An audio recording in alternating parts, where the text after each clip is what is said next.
आज मेरी किसी से बात हो रही थी, सऊदी अरब के वो थे। भगवान ने कहा कि मैंने कहा कि सूर्य को अर्घ दिया करिए, तो उन्होंने कहा कि यहाँ पे बैन है पूजा करके। ऐसा भी है क्या? सऊदी अरब में पूजा नहीं कर सकते? जरा बताइएगा आप लोग। और केंद्र में जब गुरु बैठ जाते हैं तो बहुत सारे दोषों का शमन कर देते हैं। मुझे लगता है कि जिन लोगों ने 90 दशक नहीं देखे हैं, जिन लोगों के भी जीवन में 90 दशक नहीं रहा और जो 90 के बाद पैदा हुए हैं, उनके अंदर संस्कार की, उनके अंदर संस्कृति को समझने और जानने की, इन सबकी इच्छाएं थोड़ी कम है। अब कारण है कि चंद्रमा तो पहले ही कमजोर है, ऊपर से पीछे मंगल, तो किसी भी भाव के ठीक पीछे अगर कोई पापग्रह बैठ जाता है तो उसकी कमजोरी बढ़ जाती है, उस भाव की कमजोरी बढ़ जाती है, तो लग्न की कमजोरी बढ़ गई।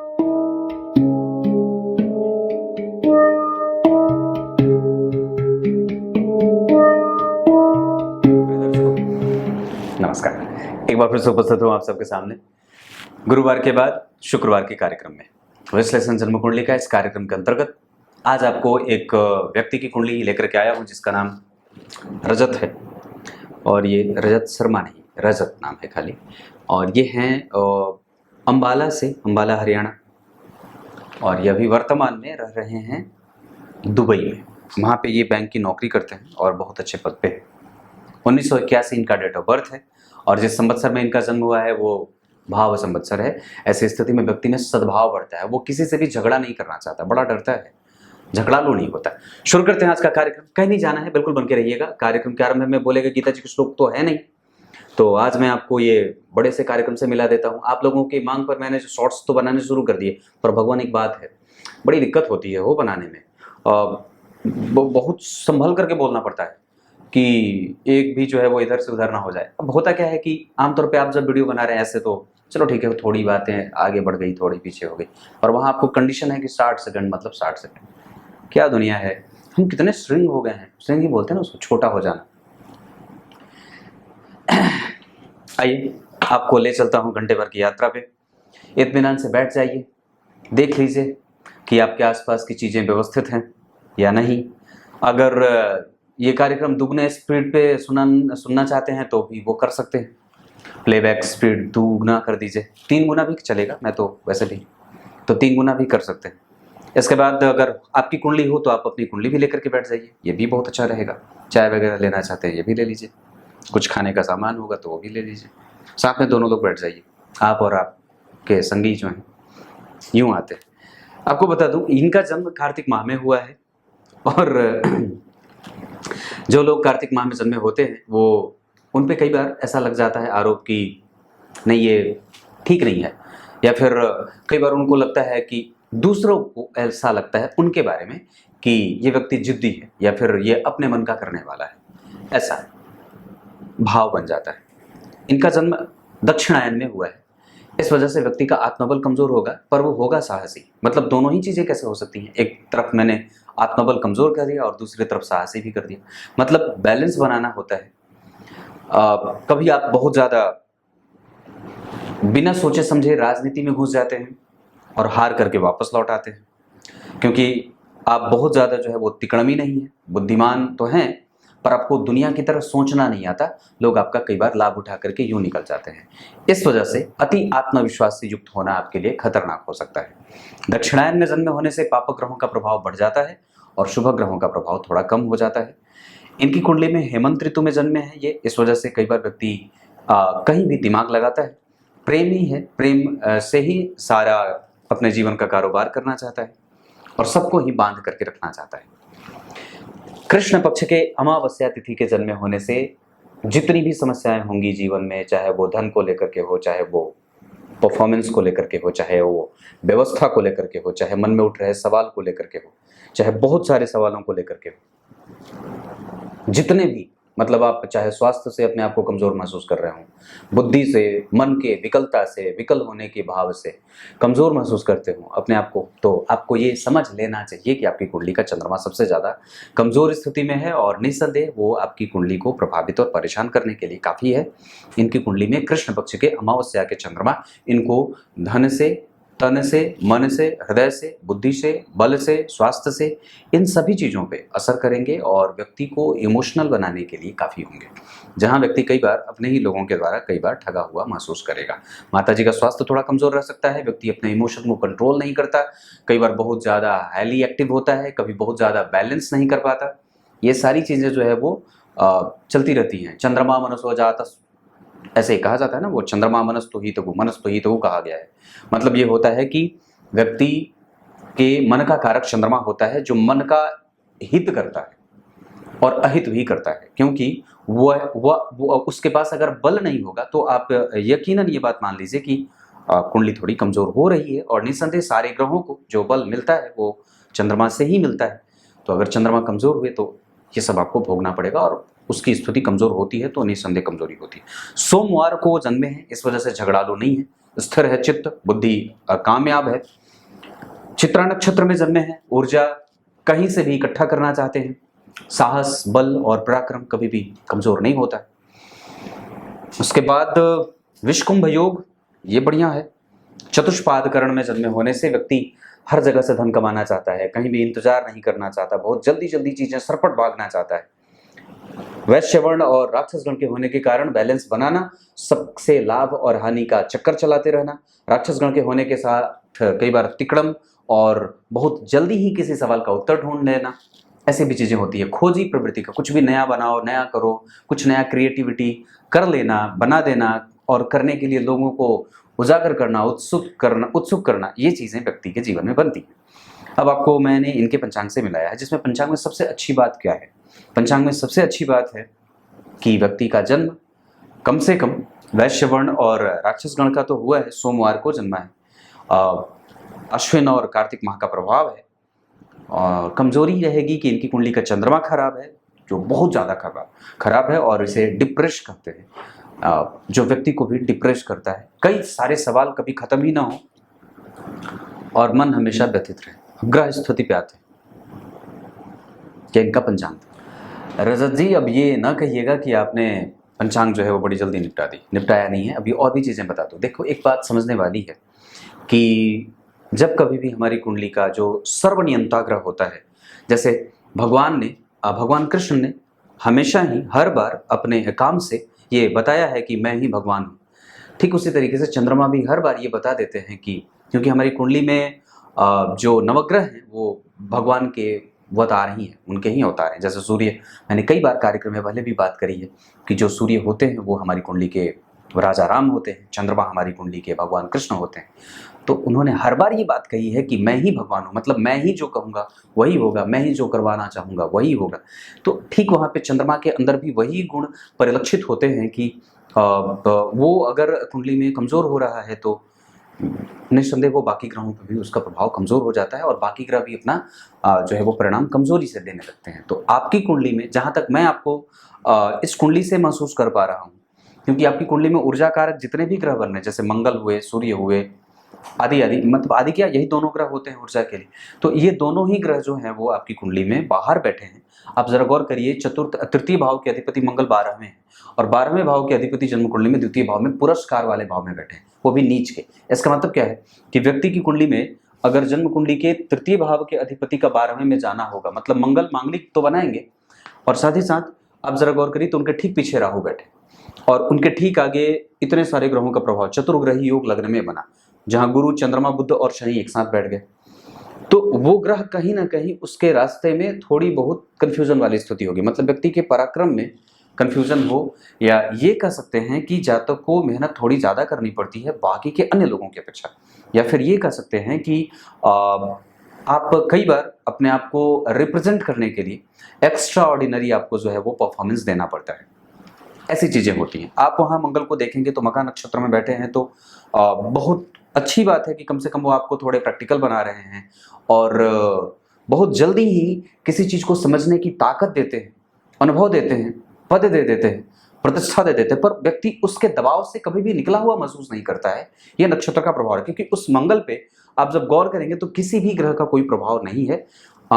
मंगल को किसी ने भी देखा नहीं है। इसका मतलब ये होगा कि आपके पास अनुभव सिर्फ आप तक सीमित हो रही है, जिसका कई बार बाहर के लोगों को कोई अंदाजा ही नहीं है कि जहाँ तक किस लेवल पे जानकारी वाला है। क्यों जानकारी वाला है, इसके पीछे का कारण कि आपकी कुंडली के लग्न में ही गुरु, चंद्रमा और बुध बैठे हैं, और ये जो गुरु, चंद्रमा और बुध का बैठना होगा वो व्यक्ति को बुद्धिमान, यशस्वी, कुलीन, भद्र और बेहतरीन बना देगा। मतलब आप इसको ऐसे समझ सकते हैं कि व्यक्ति कभी भी किसी को ठगे नहीं, उसकी गंभीरता कभी नष्ट ना हो, वो पुरुषार्थी होता है, अपने मेहनत पे भरोसा करने वाला और ईश्वरीय प्रभावों को समझने वाला और हमेशा ही उसके बारे में जानने वाला, दुरात्मा नहीं होता, बुद्धिमान होता है, ज्ञानी होता है, यशस्वी तो होता ही है। साथ ही साथ एक बात बताता हूँ, आप लोगों में से बहुत लोग ये पूछ रहे हैं मुझसे, ये बीच में मुझे बताना पड़ रहा है, बंगाल से भी एक दो लोग पूछ रहे थे और भी बाकी लोग पूछ रहे थे कि पंडित जी आपके बाल इतने बड़े क्यों हैं और दाढ़ी क्यों नहीं कटवा रहे हैं। हमारे यहाँ श्रावणी में बाल दाढ़ी नहीं कटाई जाती, इस वजह से। मन तो ऐसे ही कर रहा है कि छोड़ दूं, ऐसे ही बढ़ जाए तो बढ़ जाए, क्या फर्क पड़ता है। तो ऐसी चीज़ है। मम्मी को मेरे जो है वो लंबे बाल पसंद है, पिताजी को छोटे। अब छोटा करवा लेता हूँ तो बहुत ज़्यादा, और बाल जो है वो बड़े हो जाते हैं तो बड़े हो जाते हैं। खैर, हमें उस पर ध्यान नहीं देना चाहिए, हमें जो है वो इस पे ध्यान देना है कि कुंडली कैसे देखनी चाहिए और क्या क्या चीज़ें आपको प्रभावित कर रही हैं। आगे बढ़ता हूँ, चीज़ें जो अच्छी बनी है वो कुंडली में क्या है। एक बात मैंने जो आपको कही है कि चंद्रमा खराब, कमज़ोर, तो हमें ये ढूंढना होगा कि उनके पास बल है कि नहीं है। लग्न में चंद्रमा कभी भी कमज़ोर नहीं होने चाहिए। गुरु के साथ बैठे हैं कन्या लग्न की कुंडली के लिए, जो द्विस्वाभाविक लग्न है और केंद्र के 3 घर खाली और पंचम भी खाली ही है, नवम भी खाली ही है। इसका मतलब क्या होगा कि अब ऐसी अवस्था में व्यक्ति का जो पुरुषार्थ है, व्यक्ति का जो भाग्य है, व्यक्ति का जो डेली रूटीन है, व्यक्ति का जो रिकग्निशन है और व्यक्ति का जो मेंटल पीस है, ये सारे भाव क्रमशः नवम, दशम, 7वां, 5वां और चौथा, ये कमज़ोर होना, मतलब इन पे कहीं से भी आप जब देखेंगे तो इनमें किसी भी ग्रह का नहीं बैठना, तो भाव जब रिक्त हो जाए तो वो रिक्त हो जाता है। और दूसरे नंबर पे सारे ग्रह ऊपर ही बैठे, नीचे कोई है ही नहीं।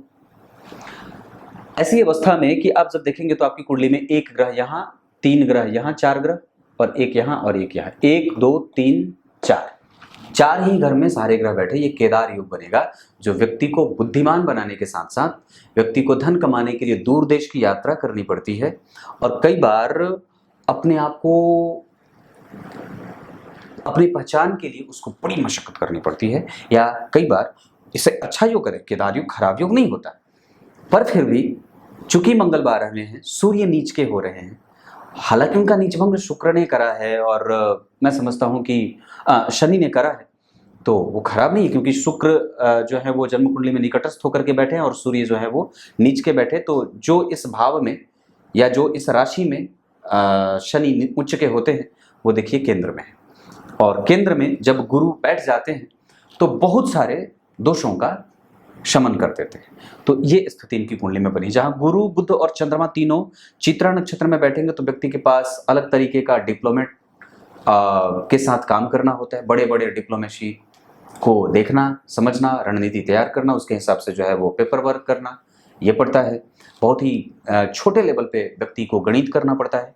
बुध के साथ चंद्रमा का प्रभाव व्यक्ति को कंफ्यूज करेगा हर एक निर्णय लेने में, और व्यक्ति बहुत ज़्यादा इमोशन, इतना ज़्यादा कूट कूट करके भरा हुआ है कि उसको हर एक निर्णय को बढ़ाने में डर लगता है, जहां वो अपने आत्मबल को कमज़ोर महसूस करता है, क्योंकि सूर्य पहले ही कमज़ोर हैं, स्वाति नक्षत्र में बैठे हैं तो थोड़े मायावी बना रहे हैं, नहीं तो अगर वो इधर उधर होते तो और भी ज़्यादा परेशान कर देते। ऑथेंटिकली बात यही है कि आपको इस बात पे भरोसा करना होगा मेरे हिसाब से कि आप अपने आत्मबल पे कैसे काम कर सकते हैं, क्योंकि किसी भी कुंडली में मैं जहाँ तक समझता हूँ, और मैंने ये कई बार आप लोगों को बताया भी हुआ है कि जब चंद्रमा कमज़ोर हो और सूर्य कमज़ोर हो जाते हैं तो ऑटोमेटिक कुंडली का जो एक मूवमेंट हो जाता है वो थोड़ा डिग्रेडेशन में चला जाता है, कमज़ोर हो जाता है, वो नीचे की तरफ, उसको कुंडली को ड्रॉबैक मिल जाती है, वो एक कमज़ोरी की तरफ खिसकने लगती है, जिसके कारण आपको कई बार अपने जीवन में मशक्कत, मेहनत और बहुत ज़्यादा भागना पड़ता है।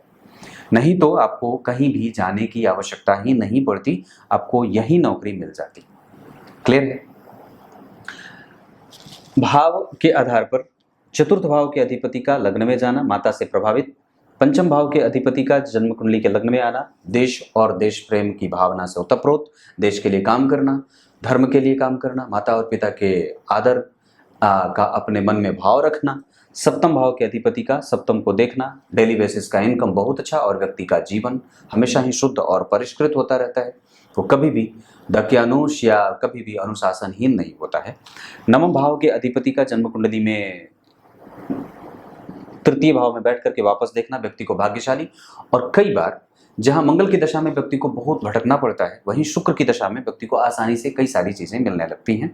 इसका मतलब है कि मैं ये बात कह सकता हूं कि आप शुक्र की दशा में, जो कि इस कुंडली के लिए धन भाव के अधिपति होने के साथ साथ भाग्य भाव के भी अधिपति होते हैं, इस कुंडली के लिए महत्वपूर्ण होते हैं। शुक्र की दशा आपकी कुंडली के लिए बहुत अच्छी जाएगी, और मेरे हिसाब से इस कुंडली में जो मैं चीज़ देख रहा हूँ उसमें ये बात बहुत सामने से आती है कि जिस नक्षत्र में वो बैठे हैं और जिस डिग्री पे बैठे हैं उसके आधार पर थोड़ी बहुत चीज़ें ऊपर नीचे होकर के आपको शुक्र दे देते हैं। मतलब आपकी कुंडली के लिए शुक्र अच्छे होते हैं और वो हमेशा ही अच्छे परिणाम करने वाले बनते हैं। इसका मतलब है कि आपको अपने शुक्र की दशा में अपने भाग्य के लिए, संतान प्राप्ति के लिए प्रयास करना चाहिए, प्रमोशन के लिए प्रयास करना चाहिए। शुक्र की दशा में आपको धन इकट्ठा करने के बारे में प्रयास करना चाहिए, अपनी वाणी को कैसे और भी ज़्यादा उसमें इम्प्रूवमेंट कैसे लाना है, इस पे काम करना चाहिए। आप प्रैक्टिकल कैसे हो सकते हैं, अपने पूर्वजों को कैसे आप पूजित कर सकते हैं, कुछ धर्म के लिए कैसे दान कर सकते हैं, इन सभी बारे में विचार कर लेना चाहिए।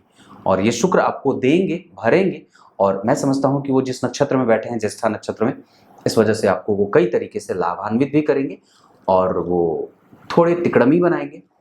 आपकी मेहनत थोड़ी सी बढ़ा सकते हैं, क्योंकि जिस राशि में बैठे उस राशि के अधिपति अगर नहीं देखता तो शुक्र को एक अतिरिक्त कमजोरी भी मिलती, क्योंकि सूत्र ये है कि जो भाव में जो ग्रह बैठा हो उसका अधिपति अगर उसे देख ले तो भाव के अधिपति के देख लेने से वो भाव भी बलवान हो जाता है।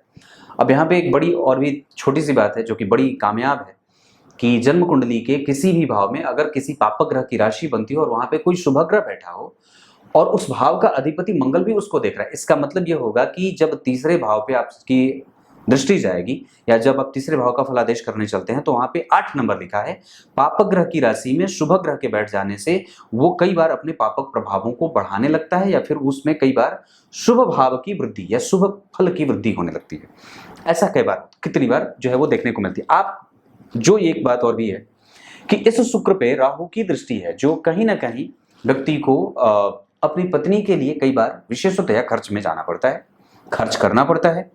और पत्नी सुंदर होती है, कामुक तो स्वयं भी व्यक्ति होता है और सामने वाला भी होता है। ऐसी स्थितियां देखने को मिलती हैं। अब ये तो धन भाव की बात रही और भाग्य भाव की बात रही। पंचम भाव की बात करते हैं।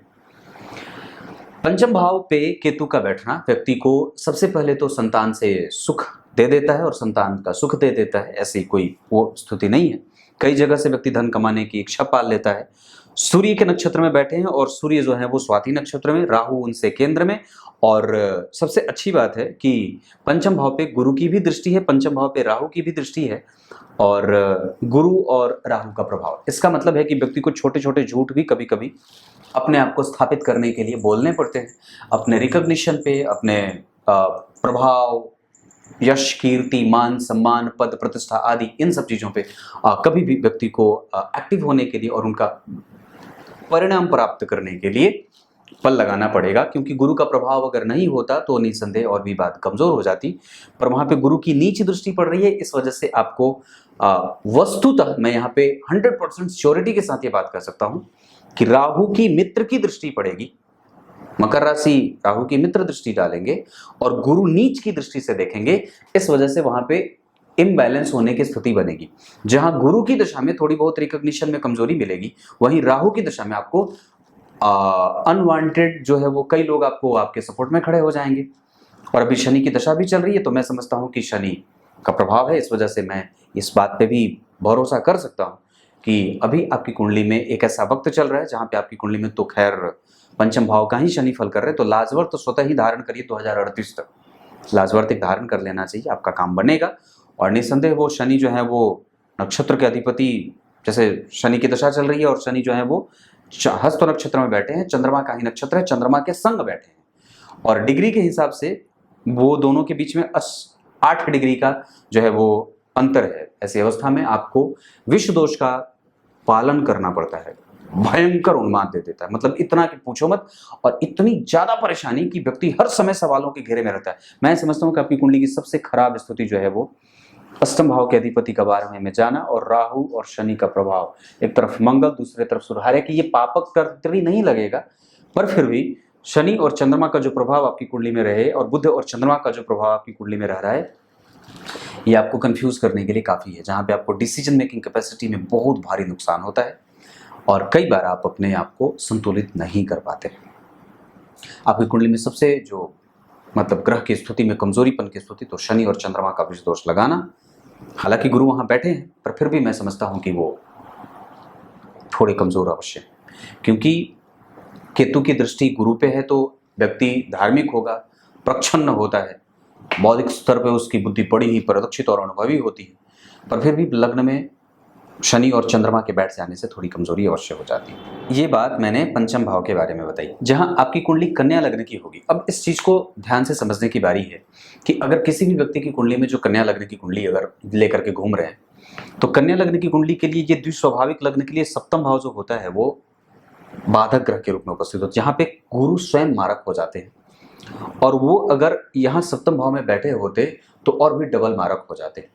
और गौर करिए तो वो शनि के साथ बैठे हैं जो कि छठवें भाव के अधिपति हैं, और बुध के साथ बैठे हैं जो कि जन्म कुंडली के लग्नेश हैं।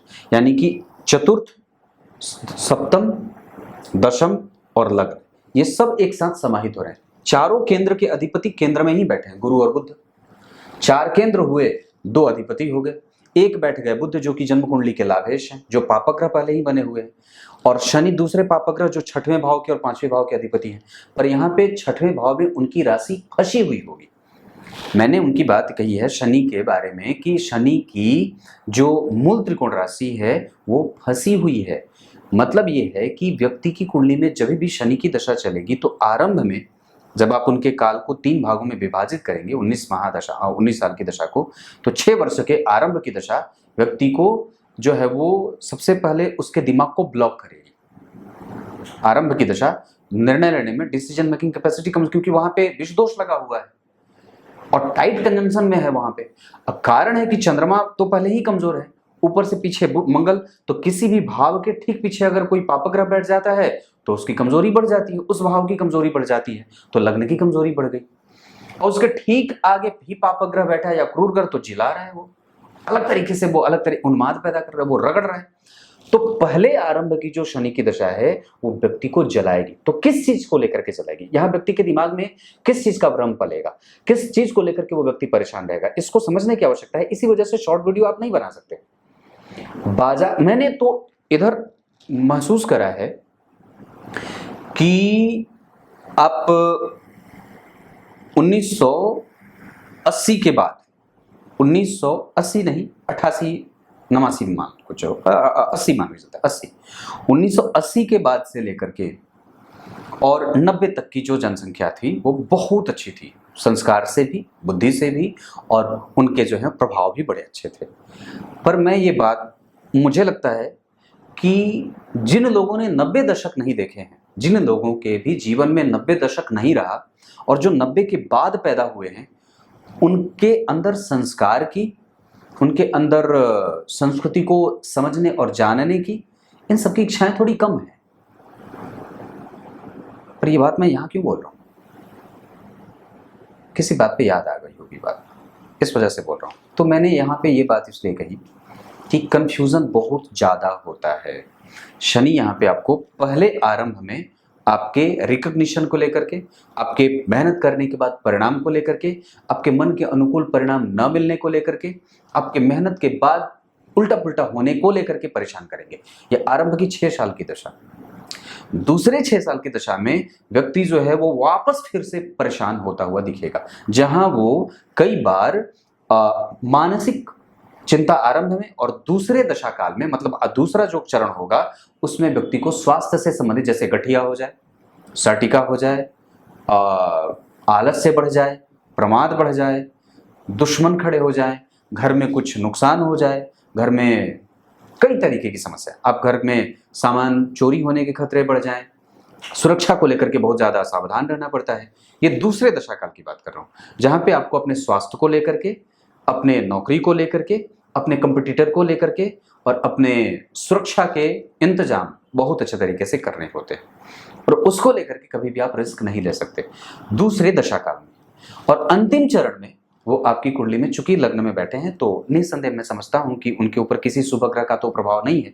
हालांकि वहां गुरु बैठे हैं तो गुरु का प्रभाव थोड़ा छिन्न भिन्न भी होगा, क्योंकि वस्तुतः वो मारक होते हैं। पंचमेश के साथ बैठे हैं तो दाम्पत्य में थोड़ी बहुत जो है वो परेशानी आती है, इधर उधर भटकना पड़ता है, पत्नी का स्वास्थ्य कमजोर हो सकता है। तो ये इस तरीके से चीजें आगे बढ़ती रहती हैं। हालांकि शनि अंतिम दशा काल में थोड़ी बहुत परेशान करते हुए आपको निकल जाते हैं। तो ये स्थिति आपकी कुंडली में 2038 तक है। इसका मतलब अब इनको और भी गहराई से समझते हैं कि वास्तव में शनि की दशा रहेगी कैसे। शनि जिस नक्षत्र में बैठे हैं, 21 डिग्री के बैठे हैं, अवस्था उनकी ठीक है, मतलब मैं ऐसे कमजोर नहीं कहूंगा, नीचे की तरफ सरक रहे हैं, मतलब वृद्ध हो रहे हैं और फिर मर जाएंगे, मृत हो जाएंगे। अब मैं आपको एक चीज समझाता हूं। दरअसल यहाँ पे जो उनकी डिग्री है वो 21 डिग्री की है। हस्त नक्षत्र में बैठे, चंद्रमा का नक्षत्र, चंद्रमा वहीं बैठे पापग्रह होकर के, और गुरु चंद्रमा लग्न में व्यक्ति को यशस्वी और गुणकारी बना देंगे। लेकिन ये चंद्रमा जो है वो आपकी कुंडली में बैठे हैं 29 डिग्री के, मतलब कमजोर।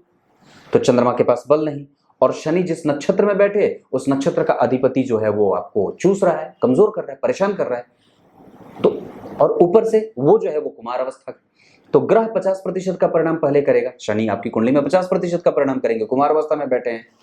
और राशि क्या है, तो कन्या, तो मित्र की राशि में बैठे, वहीं बुध भी बैठे हैं। इसका मतलब है कि वापस वो अपने परिणाम को प्राप्त करने की कोशिश करेंगे, जिसमें वो कई दफा सफल भी होंगे। परंतु मैं एक बात बता दूं तो कन्या लग्न की कुंडली के लिए शनि जो है वो पंचम और छठवें भाव के अधिपति होकर के अशुभ भाव के भी अधिपति होते हैं। नवमांश कुंडली में वो आपकी कुंडली के लग्नेश बनते हैं, वहां भी वो बहुत अच्छे नहीं बैठे हैं। दशमांश कुंडली में भी वो आपकी कुंडली के लिए दशमांश कुंडली में अच्छे बन रहे हैं, लेकिन जो इनकी स्थिति है डिग्री वाली, उसके आधार पर इस शनि की दशा में आपको धन के लिए परेशान नहीं होना पड़ेगा। रिकॉग्निशन आपको हो सकता है थोड़ा विलंब से मिले, थोड़ी परेशानी हो, लेकिन धन वगैरह के लिए या फिर आपके जो है वो आर्थिक विपन्नता का दौर आपको इस काल में नहीं देखना पड़ेगा। ये बात मैं कह सकता हूँ। वो आपको धन देते रहेंगे, मेहनत मशक्कत करवाएंगे, ये बात मैं, और यही दशा आपके जीवन की वो दशा होगी जो आपके जीवन का वस्तुतः जो है वो परिणाम तय करेगी और जीवन में माइलस्टोन साबित होगी और दरअसल यादगार भी होगी। इस दशा काल में आप बहुत सारी चीजें सीखेंगे, अनुभव प्राप्त करेंगे, क्योंकि मैंने इस पे एक कार्यक्रम बनाया था जिसमें यह बात कही थी कि जो ग्रह अगर डिग्री में कुमार अवस्था का हो जाता है या फिर अशुभ होता है और कुमार हो जाता है तो अपनी दशा काल में व्यक्ति को एक्सपीरियंस गेन कराता है। मतलब अब आप शनि को लेकर के बिल्कुल ही क्लियर हो गए होंगे कि आपकी कुंडली में शनि की दशा कैसी रहने वाली है। इनको ठीक करने के लिए लाजवर्त, उसके बाद सूर्य को अर्घ, अपने आप को हमेशा ही नियमित करिए, अनुशासित रखिए, और उसके बाद हनुमान चालीसा का पाठ, और सबसे बढ़िया लाजवर्त धारण करना हो सकता है। यह आपके पंचम और छठवें भाव का परिणाम था। अलग तरीके से आज का विश्लेषण है। अब आते हैं आपकी कुंडली में केंद्र पे। सबसे पहले लग्न के अधिपति, लग्न में बुध भद्र योग लगाएंगे। चंद्रमा के कारण थोड़ी सी कमजोरी बढ़ेगी और व्यक्ति का कंफ्यूजन भी बढ़ेगा। यहाँ व्यक्ति का इमोशन अनकंट्रोल्ड होगा और वो कई बार अपने आप को लेकर के ही कंफ्यूज होता है या लोगों को लेकर के प्राय कंफ्यूज होता रहता है। सामने वाला कैसा है, उसके बॉस की प्रवृत्ति कैसी है, सामने वाला उसे समझ रहा है नहीं समझ रहा है, उसको लेकर के कई तरह की बातें उसके दिमाग में चलती हैं। आप किसी को भी बहुत जल्दी जज नहीं कर पाते, बहुत जल्दी, हालांकि ये करना भी नहीं चाहिए, और बहुत जल्दी किसी के बारे में कोई आम धारणा आप विकसित तो नहीं कर पाते हैं। जहां आप कई बार बहुत तुरंत ही किसी के हैंगओवर में आ जाते हैं या प्रभाव आप पे पड़ जाता है, जहां आप कई बार किसी पे ट्रस्ट नहीं कर पाते। हालांकि आप बहुत ही आसानी से अपना प्रभाव दूसरों के ऊपर डाल देते हैं और सामने वाला आप पे अपना जो है वो भरोसा कायम कर देता है। तो आप तो भरोसेमंद है, पर आपकी दृष्टि में बहुत जल्दी लोग भरोसे में नहीं होते। हालांकि आप कई बार कंफ्यूज होंगे और दूसरों से प्रभावित भी होंगे तुरंत। ये जो दोनों चीजें जो है वो एक साथ घटित हो रही हैं। कहने का मतलब क्या है कि बुध जो है वो बालक है, तो वो तुरंत ही किसी से प्रभावित होता है, लेकिन वही गुरु और शनि आपको प्रैक्टिकल बना करके, नहीं, हमें रुकना होगा, मुझे रुकना चाहिए, मुझे इतनी जल्दी इस व्यक्ति पे भरोसा नहीं करना चाहिए, मुझे अपने लाभ के बारे में विचार करना ही होगा, इस तरीके का भाव देते हैं। और ये जो विचार बनता है वो शनि के कारण बनता है, गुरु के कारण बनता है, जो आपके स्वभाव में गंभीरता आती है, जो आपके स्वभाव में एक निरंकुशता आती है अपने प्रैक्टिकल जीवन को लेकर के, जो आप कभी तर्क करते हैं, जो जानने की इच्छा है, जो ज्योतिष में जानने की इच्छा है, जो तरह तरह के भाषाओं में जो जानने की जो ललक है, वो जो आपको गंभीर बनाता है, जो आपको बुद्धिमान बनाता है, जो आपको कहीं ना कहीं प्रणेता बनाता है, जो आपको इंटेलेक्चुअल बनाता है, जो आपको हाइपोथेटिकल बनाता है, वो किसी न किसी तरीके से ये गुरु से और शनि से आ रहा है। और वस्तुतः जो आप कभी धोखे में गए हैं तो वो बुध और चंद्रमा के कारण गए हैं। आप कभी इमोशनल हुए हैं तो वो बुध और चंद्रमा के कारण हुए हैं। आप कभी कंफ्यूज हुए हैं तो आप बुध और चंद्रमा के कारण हुए हैं। आप कभी डंप हुए हैं तो चंद्रमा के कारण हुए हैं। डिसीजन मेकिंग कैपेसिटी आपकी कमजोर हुई है तो बुध और चंद्रमा के कारण हुई है। तो ये सारी चीजें जो है वो कहीं ना कहीं, मैं आपको बताऊं, मुझे बहुत अच्छा लगता है कि मैं जल्दी जल्दी बोलूं, मतलब एकदम फर्राटेदार। पर सामने वाले जो लोग हैं उन लोगों को ये लगता है कि पंडित जी थोड़ा धीरे धीरे बोलो। तो ये बात मैंने आपको शनि के बारे में बताई और गुरु के बारे में, बुध जो है वो लग्न के बारे में स्पष्टीकरण दिया मैंने कि यहाँ पे इतने सारे ग्रह बैठे हैं पर लग्न जो है वो 2 डिग्री का बैठा है उत्तरा फाल्गुनी सूर्य के नक्षत्र में। अब यहाँ पे लग्न उत्तरा फाल्गुनी सूर्य का नक्षत्र, अब ध्यान से समझिए, लग्न का नक्षत्र उत्तरा फाल्गुनी सूर्य का बना और चंद्रमा बैठे हैं चित्रा में। अब लग्न में चित्रा नक्षत्र के अधिपति जो होते हैं वो मंगल होते हैं। आपकी कुंडली में मंगल जो है वो गौर करिए कौन है, 8वें भाव के अधिपति होने के साथ साथ 3रे भाव के अधिपति। एक सूत्र जो मैंने बताया था याद करिए, आपकी कुंडली के चंद्रमा की स्थिति जिस भी नक्षत्र में बनती हो, उस नक्षत्र में जैसे वो दिन जब जब नक्षत्र जिस दिन बीत रहा हो उस दिन कम से कम, शॉर्ट्स भी मैंने बनाए थे इस पे, उस दिन कम से कम आपको विवाह, उस दिन कम से कम दान पुण्य, उस दिन कम से कम यात्रा, उस दिन कम से कम गृह प्रवेश, आना जाना, विवाह करना और कराना नहीं करना चाहिए। दवाइयां नहीं खानी चाहिए। दवाइयां खाने का मतलब है कि दवाई आरंभ नहीं करना है। तो ये आपकी कुंडली में कब नहीं करना है, ये आपको करना है मंगल के नक्षत्र में, यानी कि चित्रा नक्षत्र में। आपकी कुंडली में चंद्रमा चित्रा में बैठे हैं तो इतनी सारी चीजें आपको वर्जित हैं शास्त्रों में। और दूसरे नंबर पे सिद्धांत ये कहता है कि व्यक्ति का जन्म जिस नक्षत्र में हुआ है उस नक्षत्र का अधिपति अगर कुंडली में कारक ग्रह न हो और अगर अच्छा नहीं बैठा हो तो समस्याएं बढ़ जाती हैं। हाँ, इस वजह से व्यक्ति को अपने धन कमाने के लिए अपने देश से छोड़ करके विदेश दुबई में जाना पड़ता है। आज मेरी किसी से बात हो रही थी, सऊदी अरब के वो थे। भगवान ने कहा कि, मैंने कहा कि सूर्य को अर्घ दिया करिए, तो उन्होंने कहा कि यहाँ पे बैन है पूजा करके, ऐसा भी है क्या? सऊदी अरब में पूजा नहीं कर सकते? जरा बताइएगा आप लोग कि क्या सऊदी अरब में खुले में पूजा करना मतलब नहीं कर सकते, ऐसा है क्या? मैंने कहा कि आप बंद कमरे में भी सूर्य को अर्घ दे सकते हैं, ऐसा नहीं है। पर ऐसा है क्या? आप मुझे जरा कमेंट में लिख के बताना तो कि ऐसा है तो क्यों है ऐसा? ऐसा तो नहीं होना चाहिए, सबको पूजा करने का अधिकार होना चाहिए, ऐसा है। अब इतनी सारी चीजें मैंने आपको बताई, अब क्या बताऊं? तो ये चित्रा नक्षत्र चंद्रमा बताया, कन्या राशि में राशि के अधिपति के साथ राशि के बैठने से ये अतिरिक्त बल भी होगा और व्यक्ति को थोड़ा चंचल मानसिकता का बना देते हैं। राहु का प्रभाव शुक्र पे, खर्चीला होता है व्यक्ति। राहु का प्रभाव पंचम भाव पे, ये अच्छा होगा। राहु का प्रभाव सप्तम भाव पे, थोड़ी सी कमजोरी, पत्नी से दूरी भी होती है, हालांकि एक वक्त के आने के बाद पत्नी भी संग में आ जाती है, ये बात भी दिख रही है। अब क्या बताऊं? अब आपकी कुंडली में मैं सबसे पहले लग्न के अधिपति का लग्न में रहने और वक्री हो जाने से, वक्री आपकी कुंडली में बुध ही खाली हुए हैं और 24 डिग्री के होने के बाद वो शिफ्ट करेंगे पीछे, इस कारण से कि जन्म कुंडली में जब आप यहाँ पे बैठे हैं तो आपको चलित कुंडली भी देख लेना चाहिए। तो आपकी कुंडली में, चलित कुंडली में सूर्य, शनि, बुध, चंद्रमा और गुरु सारे के सारे ग्रह जन्म कुंडली के दूसरे भाव में जा रहे हैं और केंद्र में एकमात्र ये शुक्र जो हैं वो आ रहे हैं, मतलब शुक्र जो है वो यहाँ शिफ्ट कर रहे हैं और ये सारे के सारे ग्रह जन्म कुंडली में यहाँ शिफ्ट कर रहे हैं। इसका मतलब, अब मैं इस कंफ्यूजन को दूर करता हूँ कि वस्तुतः ये परिणाम कैसे देंगे। तो मैं आपको एक बात बता दूं, तो सूर्य जो आपको परिणाम देंगे वो तो दूसरे भाव का दे ही रहे हैं। शनि जो है वो जन्म कुंडली में आप मान के ये करना होगा कि आपकी कुंडली में जो शनि हैं वो कन्या राशि के हस्त नक्षत्र के 4थे चरण में बैठे हैं। ऐसी अवस्था में आपको वो 75% का परिणाम कम से कम धन भाव का करेंगे, 25% का परिणाम वो लग्न का करेंगे।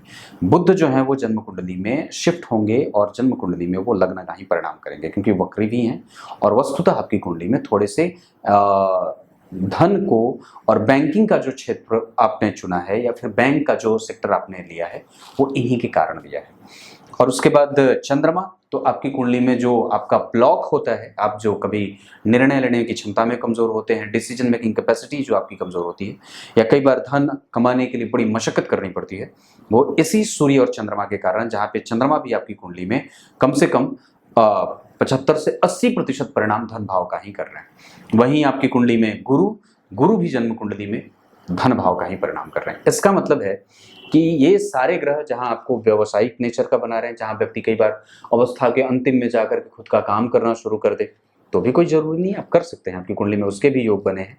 प्रमोशन वगैरह के चांसेस भी आपकी कुंडली में बन रहे हैं, पर अभी मशक्कत थोड़ी बाकी रहेगी, ये बात भी मैं देख रहा हूँ। वैसे एक बात आपको बता दूं तो आपकी कुंडली में एक बहुत अच्छा वक्त 2022 के 7वें महीने से आया है, जो 25 के मार्च तक चलेगा। ये आपकी कुंडली की स्थिति है। दृष्टि के बारे में बात कर लेते हैं। गुरु का प्रभाव मैंने यहाँ के लिए ठीक नहीं कहा था। यश, कीर्ति, मान सम्मान, पद प्रतिष्ठा और रिकॉग्निशन, मेहनत के बाद परिणाम थोड़े कमजोरी से मिलते हैं। गुरु का प्रभाव यहाँ के लिए आमदनी के स्रोत बना करके रखते हैं। गुरु का प्रभाव यहाँ के लिए धार्मिक और प्रबुद्ध, मजबूत, ईश्वरीय प्रभाव, बड़े जनों का आशीर्वाद, ये सब मिलता रहता है। मेहनत ज्यादा करनी पड़ती है। नक्षत्र मैंने बताया, मंगल के मखा, सूर्य के बारे में बताया, चंद्रमा के बारे में बताया, बुध के बारे में बताया।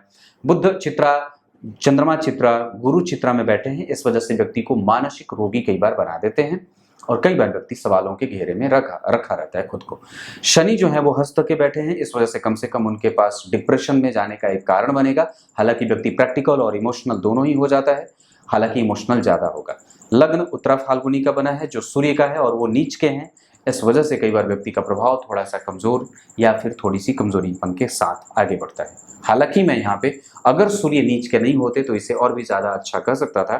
हालांकि एक बात और भी है कि सूर्य से राहु का केंद्र में होना यह अच्छा नहीं होगा, और बहुत अच्छी बात है कि आपकी कुंडली में गुरु राहु से केंद्र में नहीं है। अगर वो हो जाते तब तो कुंडली और भी ज्यादा नष्ट प्राय हो जाती, पर ये आपकी कुंडली है। शनि की तीसरी दृष्टि जो है वो आपकी कुंडली में आपको गैस्ट्रिक पेशेंट बना सकती है और अपच, एसिडिटी, कब्जियत आदि की समस्या दे सकती है।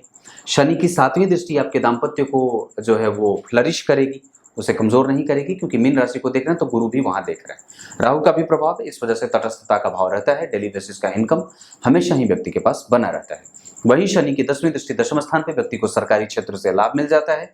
अर्ध सरकारी क्षेत्रों में लाभ इस वजह से भी कई बार मिल जाता है क्योंकि चंद्रमा जो है वो पाप ग्रह के बने हुए थे। आपकी कुंडली का सबसे कमजोर प्लैनेट सूर्य के पहले चंद्रमा और दूसरे नंबर पे सूर्य, ये दोनों ही कमजोर हैं।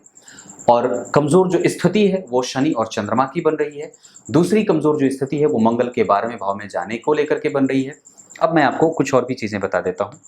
भाग्य भाव के अधिपति का भाग्य को देखना, भाग्यशाली योग। लग्न के अधिपति का लग्न में बैठना, ये धनवान योग और धनी योग बनेगा। धन भाव के अधिपति का जन्म कुंडली में पराक्रम में जाना व्यक्ति को प्राइवेट सेक्टर में और अर्ध सरकारी क्षेत्रों में नौकरी करने वाला या दूर जाकर के नौकरी करने वाला बना देते हैं।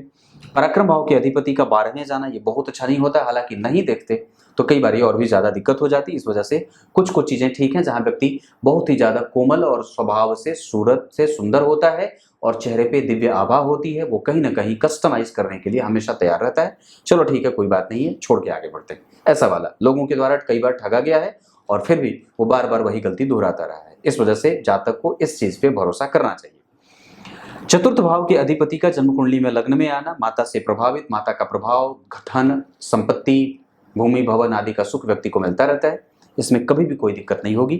पंचम भाव के अधिपति का लग्न में जाना, ऐश्वर्य संपन्न, गुण संपन्न और प्रभावित करने की क्षमता, और व्यक्ति के पास तीव्र बुद्धि का मालिक होता है और तार्किक क्षमता का बड़ा ही जानकार होता है और तर्क विद्या में माहिर होता है। यहाँ के अधिपति का लग्न में जाना ये व्यक्ति को अलग तरीके से कंफ्यूज कर रहे हैं और कहीं ना कहीं व्यक्ति के जीवन में विपरीत परिस्थिति का निर्माण कर रहे हैं। ये भी हो रहा है क्योंकि 8वें भाव के अधिपति के निकट में ही बैठ रहे हैं ना ये, इस कारण से। और दूसरे नंबर पे वो 7वें भाव के अधिपति के साथ में, तो कई बार पेट का रोग भी व्यक्ति को परेशान करता है। 8वें भाव के अधिपति का विपरीत राजयोग बनाना, और ये मंगल के लिए आपकी कुंडली के लिए अच्छा नहीं होगा, इनकी दशा में बड़ी मशक्कत करनी पड़ती है। नवम भाव के अधिपति का ये बताया मैंने। दशम भाव के अधिपति का ये बताया, बहुत बढ़िया होगा, लक्ष्मी संपन्न योग बनेगा। एकादशवें भाव के अधिपति का लग्न में आना, लाभ योग, जहां व्यक्ति अपने जीवन में जो भी चाहता है वो किसी न किसी वजह से उसको प्राप्त हो जाती हैं चीजें। एकादशवें भाव के अधिपति जो बैठे हैं वो जन्म कुंडली में गौर करिए शनि के साथ बैठे, जो कि पंचम भाव के अधिपति हैं, और साथ ही साथ सप्तम भाव के अधिपति के साथ बैठे हैं, दशम भाव के अधिपति के साथ। ये कई तरीके से साम्राज्यशाली और साम्राज्यवादी विचार रखने वाला व्यक्ति होता है, जहां कभी भी वो अपने आप को किसी भी तरीके से पिछड़ना नहीं चाहता है, और कई बार समझौता करके उसको जीवन में आगे बढ़ना भी पड़ता है। ये चीजें बनती हैं। बाकी की चीजें आपको शाम के कार्यक्रम में मिल जाएंगी, और कई सारे सवाल इनके हैं वो भी बताऊंगा। कुछ इसी तरीके से आज के कार्यक्रम का समापन करते हैं। तब तक के लिए इजाजत दीजिए। 1 घंटे का एनालिसिस लगभग हो ही गया होगा। तब तक के लिए, हालांकि वक्त पे नहीं जाना है, इस कुंडली में मैं एक चीज जो बहुत सारी चीजें जहां पे मैं बताने से चूक रहा हूं, और वो इसलिए चूक रहा हूं क्योंकि चंद्रमा कमजोर है। क्योंकि चंद्रमा के पास अगर बल कम होता है तो कुंडली थोड़ी कमजोर होती है। अगर वो और भी ज्यादा कमजोर हो जाते जब लग्न में नहीं बैठे होते, और गुरु केंद्र में कम से कम नहीं बैठे होते। अगर गुरु केंद्र में है, बुद्ध केंद्र में है, तो व्यक्ति के पास बुद्धि है, उसकी बुद्धि लब्धि क्षमता कभी भी नष्ट नहीं होगी, और वो कभी भी अपने आप को किसी भी परिस्थिति से निकालने के लिए उसके पास लोगों का आशीर्वाद है, बड़े बूढ़ों का आशीर्वाद है, पितरों का बल है, आशीर्वाद लोगों का मिला हुआ है। इसमें कभी भी घबराने जैसी कोई बात नहीं। तब तक के लिए बहुत बहुत नमस्कार।